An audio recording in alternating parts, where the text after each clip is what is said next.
friends, and welcome back to the Rev Rx Podcast, where we show you how to thrive in faith, family, and health. My name is Chad Potts, and I'm your host.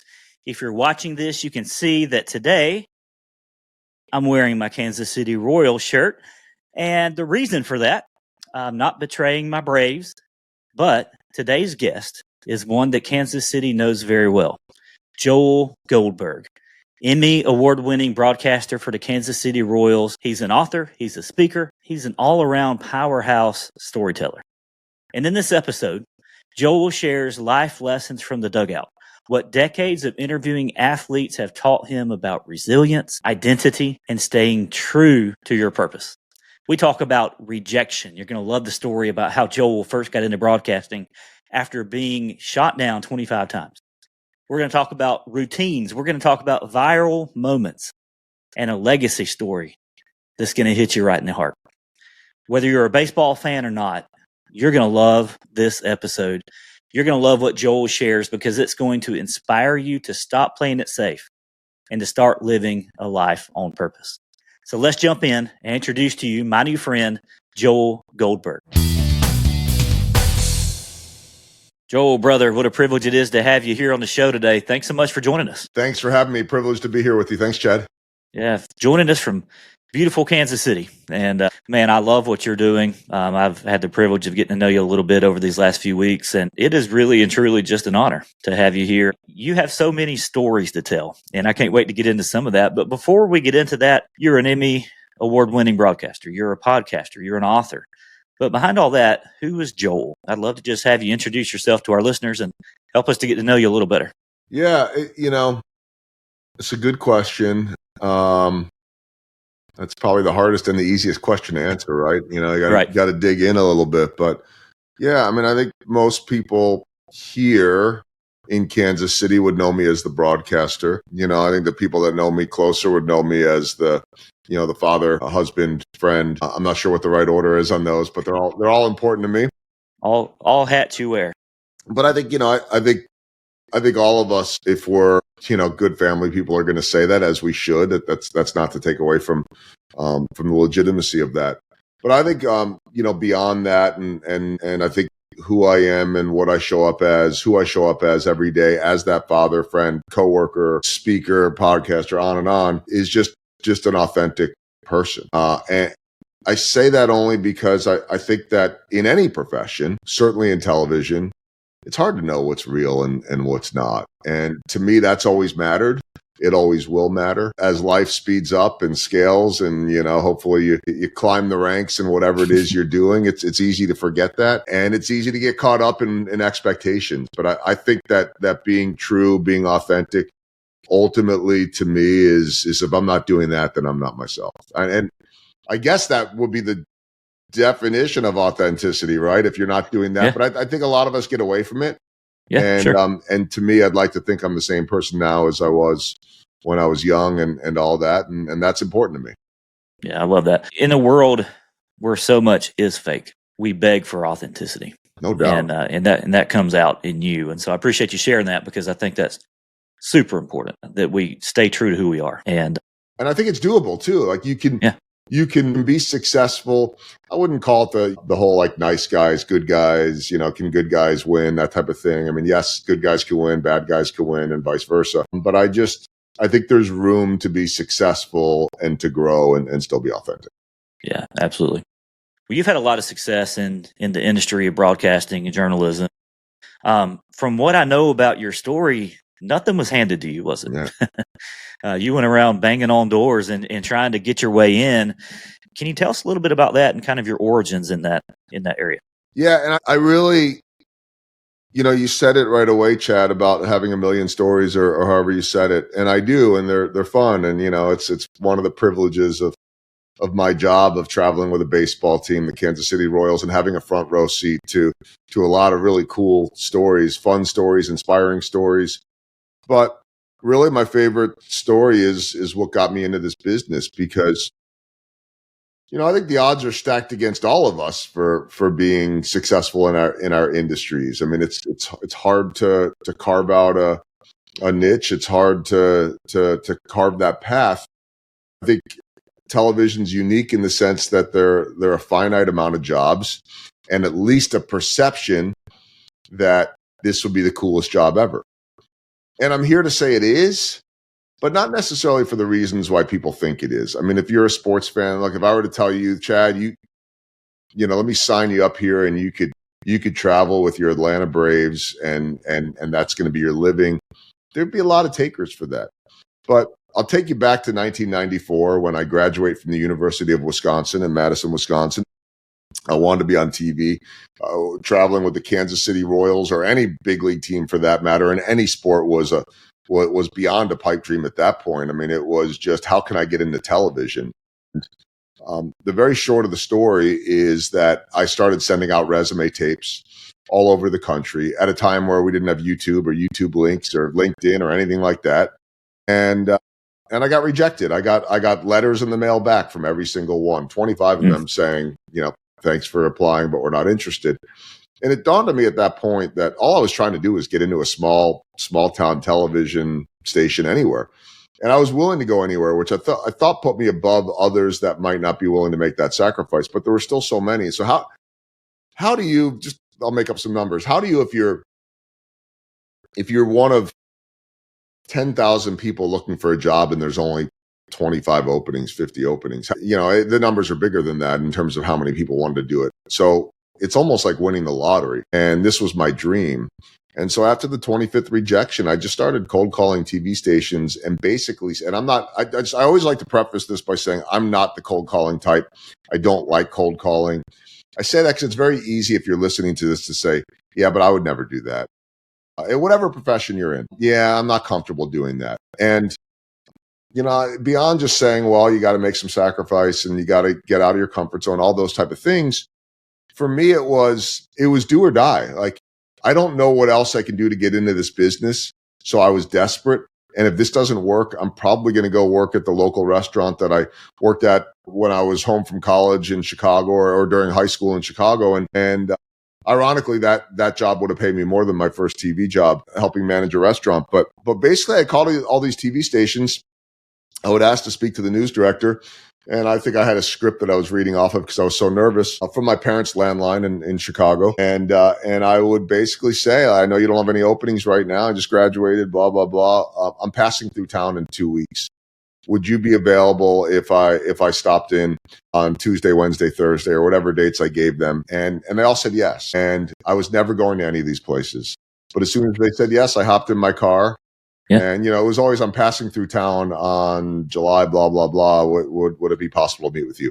And then that's what I did, you know, and I'd stay at a cheap motel and I'd bring the one suit coat and, you know, dress pants I had, and I'd pull into a McDonald's and go into the bathroom and put it on and go in there and meet with someone for anywhere from 2 minutes to an hour. And then the crazy thing happened.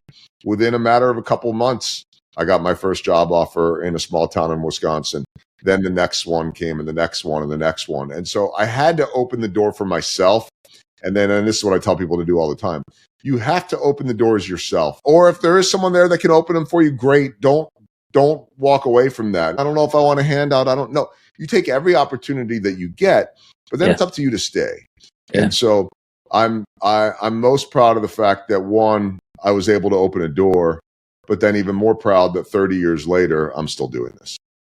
Man, that's so good. And there's a lesson there, I think, in all of us. A lot of times, especially today, we live in this instant culture.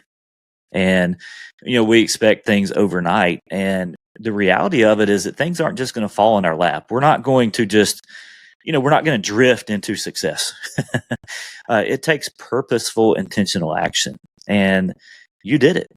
And when things didn't work out the way that you were hoping, you had the 25 no's. All right. You sent those letters out. You got 25 no's back. You could have just said, well, this isn't for me, or this just isn't going to turn out.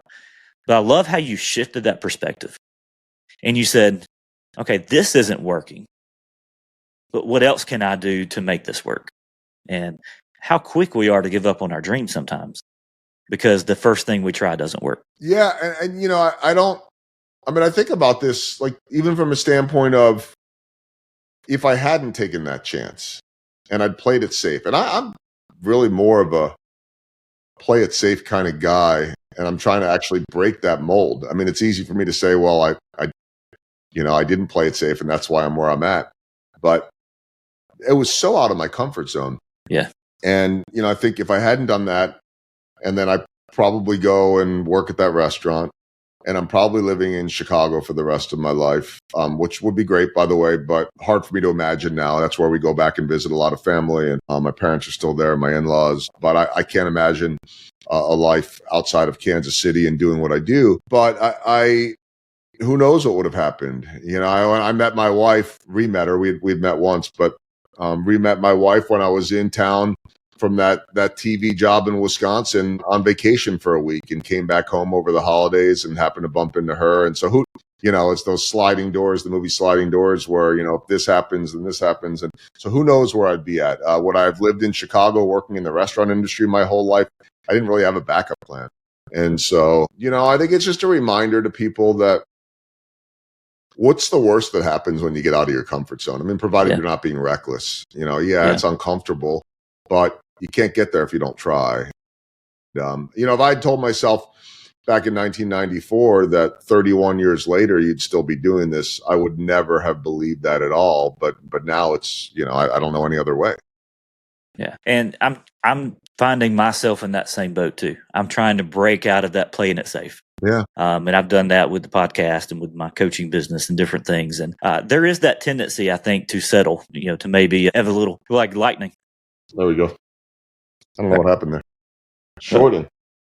Sorry. Hopefully we'll be able to. Oh, you're good. Oh, I think I see what happened. Yep. It just came out of the plug a little bit. Sorry about that. Gotcha. That's okay. That's why we edit. Yep. You know all about that. I know. But yeah, every moment that we lean into our dreams and that we put ourselves in that uncomfortable moment has the potential to really change the trajectory of our life. And that really happened with you. And I appreciate you sharing that, because I think that brings a lot of people hope and encouragement that, hey, where you are isn't where you have to be forever. Yeah. And sometimes it takes that uncomfortable move forward to change things. Yeah. And by the way, there's not like, just because that all worked out doesn't mean that I'm not still facing challenges that are similar to that, taking that chance. Mm-hmm. I've got to remind myself that worked. And so, get out of your comfort zone. I'm continuously trying to build up my speaking business. And, sometimes it takes getting a little bit uncomfortable, but it's amazing what happens when you put yourself out there. If you believe in yourself, if you've got something positive or good to offer, I guess it doesn't have to be positive. I'm generally a pretty positive person, but there's a balance, I think, Chad, between being patient and playing the waiting game, which is not a bad thing. Playing the long game. I very much value the long game, versus also pushing the needle a little bit and trying to make some things happen. And I think that the sweet spot, to use a baseball term, is finding the balance between those. Yeah, I love it. You said to use a baseball term, and I kind of want to transition a little bit. I'm a big baseball fan, and that's really one of the things I love about you, is that you're able to use your experience in interviewing and telling the stories of some of these professional athletes. But you're able to take those stories and make them relatable to everyday life. You do that with your speaking. You do that for corporations and for businesses. But isn't it cool how America's favorite pastime, baseball, is so relatable to so many different areas of life? Wonder if you could just speak to that a moment. What is it about some of these athlete stories that I think we just really gravitate towards and that we want to hear about? Yeah, and I think it's why I tend to gravitate towards the role players, the non-superstars. Mm-hmm. And look, don't get me wrong, the superstars, and I've been around them my whole career, they're the ones that move the needle. Yeah. When you land that big interview, when you get that trust and that one-on-one with the superstar, it gives me credibility when back in early June and the Yankees are in, that I could go on the air and tell a story about a conversation I had with Aaron Judge like that was no big deal. And for the most part, it wasn't a big deal. I mean, it was a big deal because he's the greatest player in the world. And he also happens to be one of the nicest human beings of a superstar that you can meet. But to me, the ones that there's a credibility piece there. But when I could tell the story of the 26th man on the roster, when I could tell the story about the guy that was on the streets that thought he had no chance. And then somebody takes one little chance on him just as a favor, and he ends up being a big leaguer 10 years later, 8, 9, 10 years later. Those are the stories that fulfill me, and I think really fulfill audiences too, because we all can relate to the underdog. We all can relate in our own lives. And, I guess I see a little bit of me in that, because I had no chance getting into this business, and I did. And I see, I wrote a second book that came out in February called Small Ball, Big Dreams. And the part of the inspiration for the title, small ball, doing the little things in baseball, the bunts, the sacrifices that you don't always get credit for. But the dreams part, I've never interviewed an athlete after their debut or their first day in the big leagues, whatever it is, where they don't say some version of "this is what I dreamt of growing up." Yeah. And so they all had the same dream, but the paths to get there were different. And I think that's the beauty of the story. And so to have the privilege of sharing that, and then to understand, as I started to build this speaking business in the last 7, 8 years, nothing I'd ever done before. I mean, my speaking was, a church group, a Rotary Club, just good community outreach. Hey, thanks for having me. Thanks for the lunch. Here's what's going on with the team. Does anybody have any questions? All right, hope to see you at the stadium. And that was great. And I'll still do a little bit of that. But to sit there and think that I could take all these lessons learned and leverage stories that only I may know, or that maybe were told in a 30-second version on the air real quickly, and to be able to leverage that to make people's lives better or to help them find themselves, is truly one of the great gifts that I never thought existed. And now it's really what fuels me every single day. I mean, I know that sounds, a little woo-woo, I guess, but it is amazing to me as a baseball fan, just like you, to be able to take the leverage of this sport, or the leverage that I have in the platform, and then to be able to use it in a totally different medium, to be able to get up in front of hundreds of people in any industry, and to be able to take those stories and craft them into inspiration, is something I never thought that I would do. It's so much deeper than the sport. To answer the actual question about why baseball, beyond, for me, it's the sport that I'm in. I would like to think I would have found similar motivation if I ended up in hockey, which I did for a little bit, or football, I did some, whatever it is. But I think with baseball, beyond just saying it's America's pastime, because it is, but the world has changed, there's something about baseball, Chad, that is relatable to the common everyday man and woman, because we live our lives dealing with failure, dealing with rejection. And in a baseball standpoint, you have to learn, you have to know how to manage failure. If you're the best at it, you know this. If you're the best of hitters, you've got to manage failure 70% of the time. And the best ones that I cover can move on right away. Doesn't mean it doesn't hurt, but they learn from it, they grow from it, they process it, they move on to the next day. So I am living in a world of failure every single day and watching guys master how to handle that. That's a really important truth. And, I think there's a lot of parallels with baseball in life. And I find that in watching, some of the guys that go through slumps. Well, don't we all? Some of the guys, they're dealing with the height, the top of the moment, the World Series. But then there's the crashing down afterwards, and don't we all experience that too in our world? And so it's just very relatable. And I love how you're very unique in this. I love how you take that, like you said, and you craft it into a story that not only tells the story of someone else, but it gives, hundreds or thousands of other people hope and inspiration because of that story. You're entrusted with the stories of a few, and you have a way of turning that into stories that impact many, many more. And so I love that you're able to do that. And I think that's incredible. Thank you. I mean, I think there's also a little bit more of a lesson too, that whatever it is we do, I mean, I always really like to say that, okay, I'm in this higher profile job and people see it on TV if they're in Kansas City. I mean, they could see it anywhere around the world, but certainly at Kansas City, I wouldn't expect an Atlanta audience to have any clue who I am. Now, by the way, I don't expect everybody to know who I am in Kansas City, but you get the point. But it's not your normal job. It's high profile. But whatever it is that we do with our jobs, there's always more there than we realize. there's always more depth and more opportunity to do something else with it. And so for me, it will be enough just to tell these stories on TV in a different way than a speech or even as a podcast guest right now. I mean, there's only so much room for depth in my role as a sideline reporter and a pregame show host to really go much beyond a minute of something. So you can't really develop it. You're passing on a fun story, an anecdote, something interesting or cool or a trend or a streak or whatever.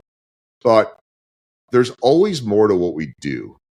And I think that when you could find whatever it is you're doing to have a greater purpose, and that's the challenge, one of the many challenges in life, when you could find more of a purpose to what you're doing beyond just, this is the task I have to complete, and I want to do it at my best. Mm-hmm. But wait a minute, what else is there? Mm-hmm. And then how can I take that and share it with someone else? That doesn't have to be, by the way, a profession. I mean, is there a lesson learned in life or at work that you then can use to provide inspiration to a friend that's struggling or a colleague or whatever it is? I mean, there's just, if you're curious and you're paying attention enough, there's always more than what's there. More than meets the eye. No doubt. And, that even delves into the legacy component of, what are we doing beyond what we're doing? Yeah. And I love that. So I'm going to put you on the spot for just a little bit. You've been doing a lot of stories. We've mentioned that time and time again. Do you have a couple that are some of your most memorable stories? Some that you've been doing this, 31 years? Are there a couple that stand out to you? Yeah, you've written about a couple of them, I know.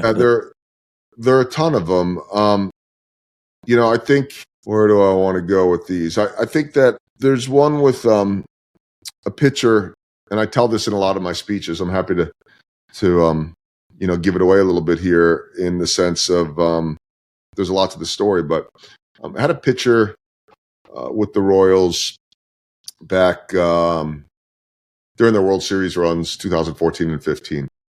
Young pitcher by the name of Yordano Ventura. And Yordano Ventura, Dominican kid, Pedro Martinez was his idol. So for anyone that is not a baseball fan, Pedro Martinez, one of the great pitchers out of the Dominican Republic of all time, and not a big build, but he could throw hard. And that was Yordano Ventura, scrawny kid that could throw 100. Matter of fact, at one time, his mom was visiting from the Dominican, and I interviewed her live in the stands with a translator because she spoke no English. And I asked her what it's like to have a son playing baseball in the United States, throwing 100 miles an hour. And the translation came back to her in Spanish, and she starts to glare at me. And I couldn't understand what was lost in translation, that she would be glaring at me for asking her what it's like to have a son throwing 100. And the translation came back 102. Lo siento. I'm so don't undercut him now. Yeah, it couldn't undercut him. But the thing about Yordano, and it really it's given me a lot of purpose in life, is that giant personality. And like many of the Latin players, and I wish I'd studied Spanish as a kid. I'm trying now, but it's not going great. And he had studied English and he was getting really good at it. But like a lot of the Latin players, a little too scared to do an interview in English. I'll tell my audiences all the time, imagine going overseas somewhere where your employer or some employer is going to pay you 10 times, 20 times, 100 times what you're making right now, and you're going to live a great life. But, oh, by the way, you got to learn a second language. And, when your workday's over, we'd like for you to be interviewed by a bunch of journalists in your second language. That would probably scare you. But you know what? If they gave you the opportunity to have a translator, you'd probably take that translator. I would. And so that's oftentimes what happens. And my role, and I strongly believe what I'm working for every day at the ballpark is to continue to build the trust and earn the trust of all of our players, and certainly the Latin American players, that if I were to interview them without a translator, will they trust me enough to make sure that they're going to be okay, that they're going to be comfortable? Yeah. And Yordano's English was so much better than he realized. And I finally convinced him to do an interview, lock the doors of the room, because I didn't want his teammates to come in and make faces and mess with him, because boys will be boys, and that's what they do.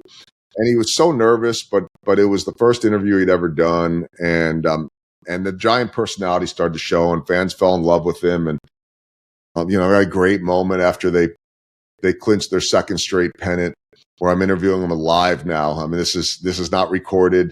This is not I helped rehearse with him when he did that first interview. I wrote down questions, and I usually don't do that. And I made sure that he was as comfortable as can be, and I was there to help him. I repeated everything back just so that he knew he was being heard.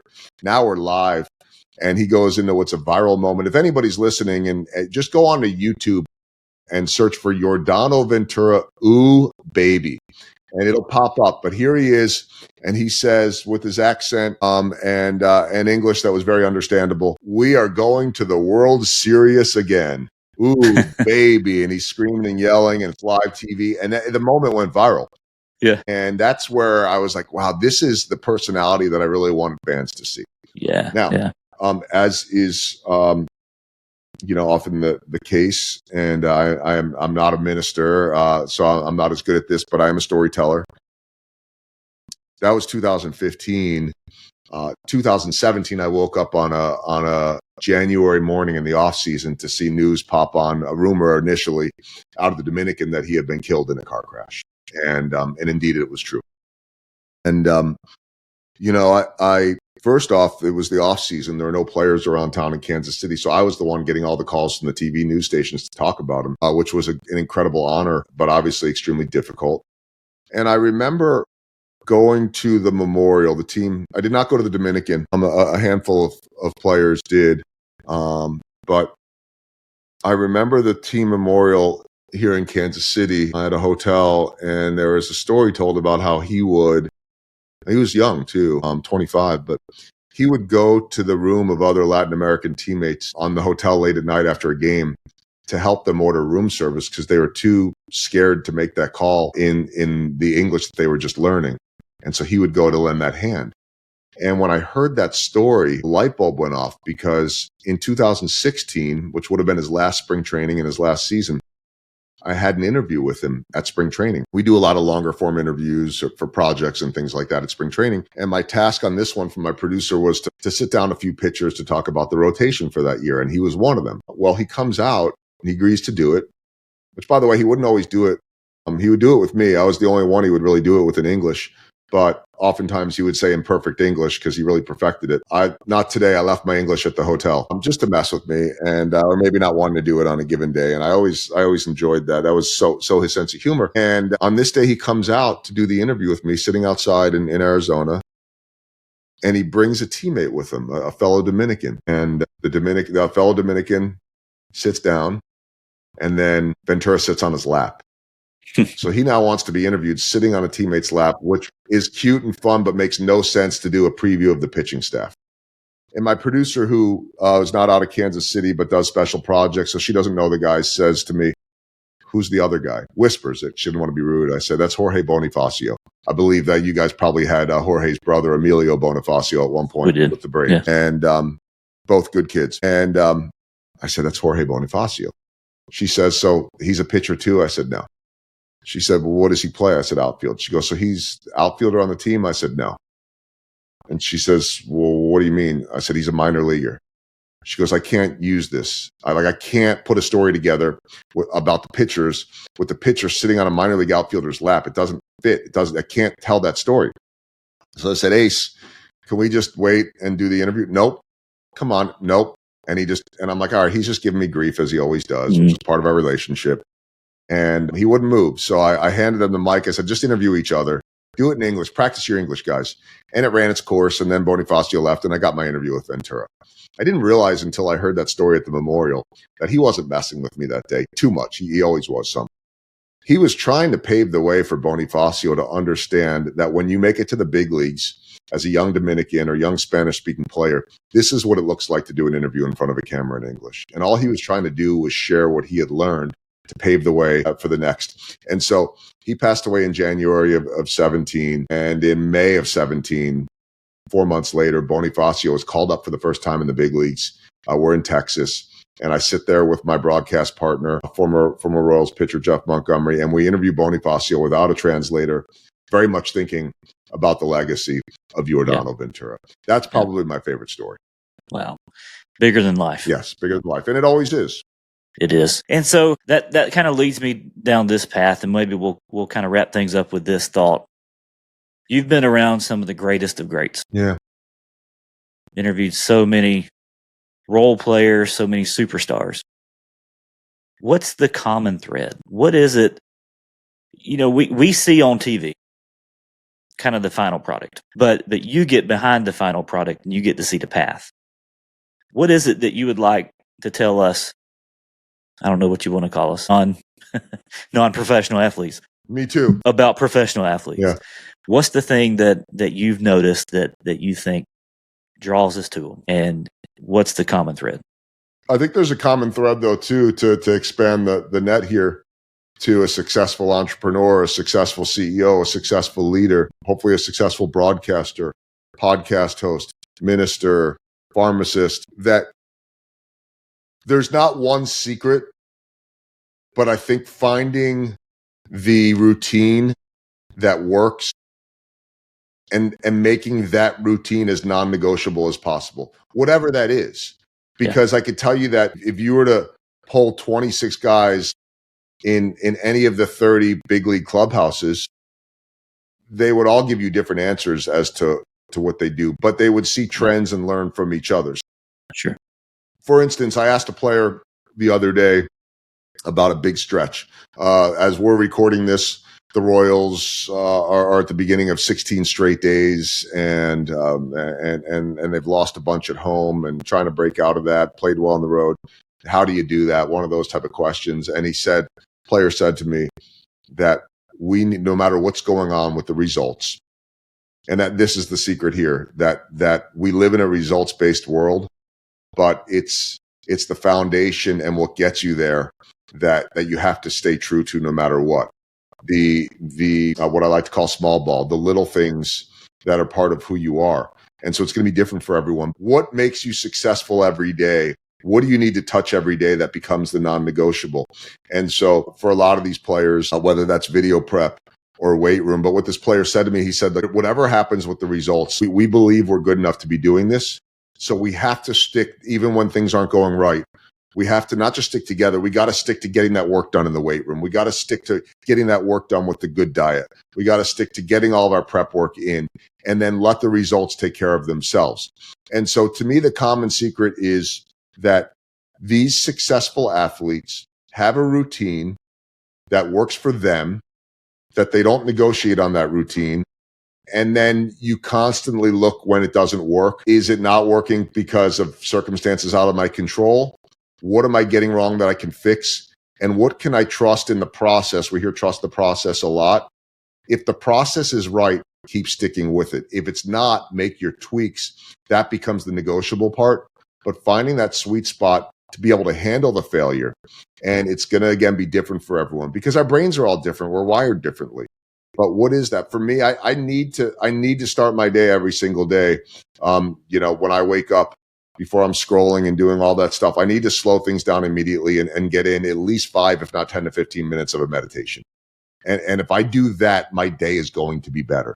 And so I think that it's different for everyone, but I think that's the key for these guys. It's not a matter of who can hit the ball farthest or anything like that. How do they take care of themselves? How do they get themselves ready mentally and physically every single day? Yeah, I love that.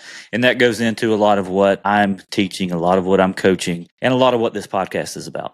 How do you take care of yourself, body, mind, and soul? No doubt. How do you thrive in every part of life? And that comes down to, hey, if you interview 26 guys on the team, there are 26 different paths that they took to get there.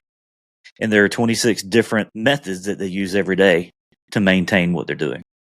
And here's the thing, find what works for you and do it every day. So many times we let the results of life, the circumstances dictate whether or not we continue. So what I'm hearing you say is you got to keep going. You've got to keep going and learn from life. If the results tell you to tweak it, but don't ever stop.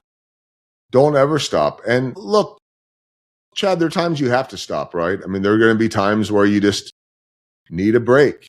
That doesn't mean quitting, by the way. That might be taking care of yourself as well. Right. But nothing ever happens without movement. And that movement might be resetting. That movement might be taking a breath. That movement might actually be slowing things down. Movement doesn't have to be 100 miles an hour. Resting is not quitting. Nope. Yeah, love it. Joel, brother, you're an inspiration and you're doing awesome things in this world. I appreciate you. Where can my listeners find out more about your podcast, your speaking, and just enter into your world in whatever ways that looks like? Yeah, I mean, there are a million ways, well, not literally, but I think that the one-stop shop is my website, joelgoldbergmedia.com. And, I could throw out all the social media handles and all that stuff, but it's all within there. And the podcasts are linked there, and the books are linked there, and the speaking's linked there, and the speaking video and all that. So joelgoldbergmedia.com is the best way. Man, it's fun. It's fun to do all this stuff. And it's fun to be able to talk with you and get to know you over the last few weeks and much more to come as well. Likewise. I'll put all those links in the show notes. But man, keep being great. Keep being a leader. Keep being an inspiration. You, my friend, are doing great things, and I can't wait to see what the future holds. You've had such a successful career. But here's the cool thing about Joel. He's not stopping. No, I can't.